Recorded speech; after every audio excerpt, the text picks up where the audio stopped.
Coach, obviously you guys stress starts no matter what, but especially with what happened the other night, that much more going into this one. Yeah, I think I think we know how important today's game is, and getting off to a strong start is something we emphasize. And whether it's the start of a series, start of a game, it's such an important way to set the tone for what's going to happen. Last game is not your traditional way of trying to win a hockey game, and I think right from the outset, trying to grab a lead is going to be important for us. Coach, how much does them losing Mike Fisher, assuming he's out tonight, how much does that hurt their team from their standpoint? No, they've got some depth. They've got some guys that they picked up at the end of the year that gave them some options going forward, and I think their forward group is quick, and they've got 13, 14 deep that can jump in at any time and look like their roster didn't make too many moves.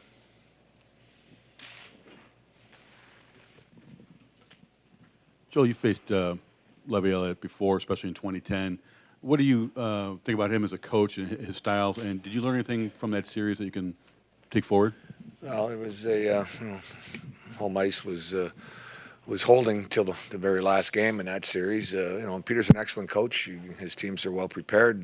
They attack. They got a lot of options offensively, and they defend well. So it's nothing's going to come easy in the series, and sticking to the importance of every shift and keeping momentum in games is going to be important. Discipline is going to be key.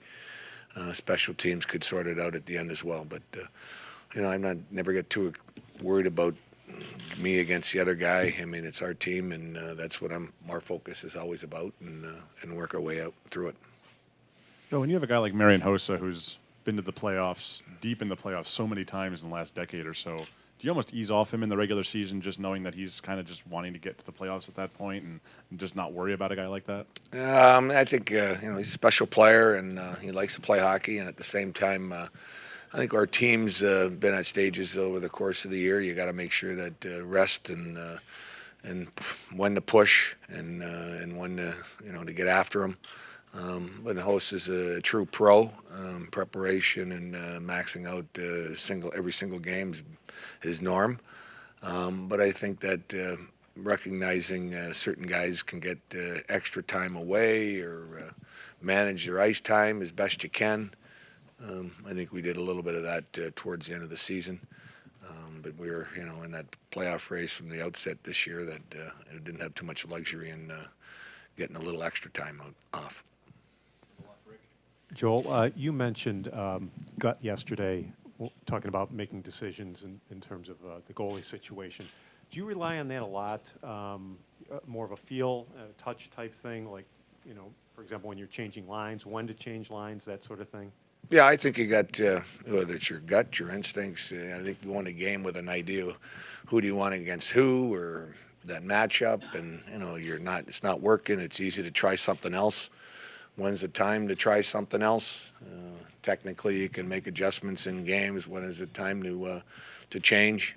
I think but over time, you get a little bit more predictable in those decisions, and it's not so much gut. It's a little bit more of a history. Joel, Roosevelt's had some ups and downs, obviously, but you've always kind of expressed just faith in him. What gives you confidence in him in this game? I think experience. He's got some patience to his game. Sometimes maybe too much patience, but I like his play recognition with the puck and that threshold of making some good plays, and be it holding the offensive blue line, exiting our zone through the middle of the ice. He's a lot of direct plays. He can see those plays, and he likes to make those plays. So I think finding that balance sometimes can get him in trouble. But I think defensively, he's got some size to him, and positionally aware, and he's got some. He's proven that he can play in some big games and some big settings, and we like that experience that he brings. You mentioned discipline being a key, one of the keys tonight. There was a lot of penalties both ways in that first game. Were you happy with your team's discipline in the first game? I don't think we can go on thinking that you're going to put that team on the power play 6 times and you're going to be in the right spot at the end. They got too many weapons on their power play, too many different looks. And you watch the other games early on. I think 3 or 4 might have been the norm. So let's traditionally we don't get a lot of penalties and we don't have to kill a lot, and I think that's a abnormal number, and it kind of gets a skewed number in the minutes. Certain guys don't get quality or the quantity they're accustomed to, and changes a little bit of that four-line rotation we like.